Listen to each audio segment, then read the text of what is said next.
আল্লাহ হুকুম তো এটাই, ফাস্তাবিকুল খায়রাত, তোমরা নেক কাজে প্রতিযোগিতা করো, ভালো কাজে প্রতিযোগিতা করো। ও নামাজ পড়ে, তুমি ওর থেকে নামাজ পড়ো। ও নামাজ পড়ে পাঁচ ওয়াক্তের সাথে সাথে নফল কিছু নামাজ পড়ে, তাহাজ্জুদ পড়ে, আওয়াবিন পড়ে, আমিও তাহাজ্জুদ পড়বো, আওয়াবিন পড়বো, ইশরাক করলে ইশরাক করবো। এখানে প্রতিযোগিতা করি। নেক কাজে গুলো প্রতিযোগিতা করা এটা নিজের জন্য কি সফলতা পথ সহজ করার একটা পথ। আর যদি নিজে নেক কাজ বাদ দিয়ে বদ কাজে যদি প্রতিযোগিতা করি, এটা আমরা আপনার জন্য দুর্ভাগ্য টেনে আনা, পথটা সহজ হয়ে যায়। তাহলে ফাস্তাবিকুল খায়রাত, নেক কাজে প্রতিযোগিতা করা যাবে, কিন্তু বদ কাজে প্রতিযোগিতা করা যাবে না।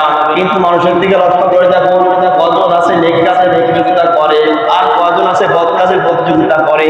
যখন কোন মসজিদ, মাদ্রাসা, ওয়াজ মাহফিল বিভিন্ন নেক কাজের জন্য কিছু টাকা ধরা হয়, তখন চিন্তা করে অমুকে দেশে কয় টাকা, তারপরে ছেলে বিদেশ, তাহলে সে তুলনায় আমার থেকে কয় টাকা আসে। সামর্থ্য যদি বেশিও থাকে দিবে না।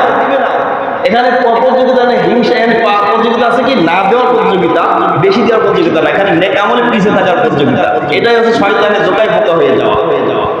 চিন্তা করছি যে সে দিচ্ছে না, সে না দিলে আমার কি, আমি দেবো, এটা আমার অ্যাকাউন্টটা ভারী হবে, পরকালের অ্যাকাউন্টটা আমার জন্য কি হবে, ভারী হবে, বড় হবে, আমার জন্য সহজ হবে, নেকির পাল্লাটা ওজনে বাড়বে।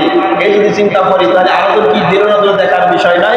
আমার যে তৌফিক আছে, আমি কাউকে না দেখবো না, দেখবো এই নিয়তেই তার থেকে বেশি দিতে পারি কিনা। এই নিয়ত যদি পারি, অন্যকে ফলো করবো। এই নিয়ত যদি না থাকে, তো অন্যকে ফলো করার প্রশ্নই আসে না। আমার সামর্থ্য যা পাই তাই দিব। কিন্তু আমাদের নিয়ত তার সম্পূর্ণ বিপরীত। বেশিরভাগ আমাদের মধ্যে চলে কম দেওয়ার জন্য অন্যকে ফলো করা হয়, কে কয় টাকা দিল, বেশি দেওয়ার জন্য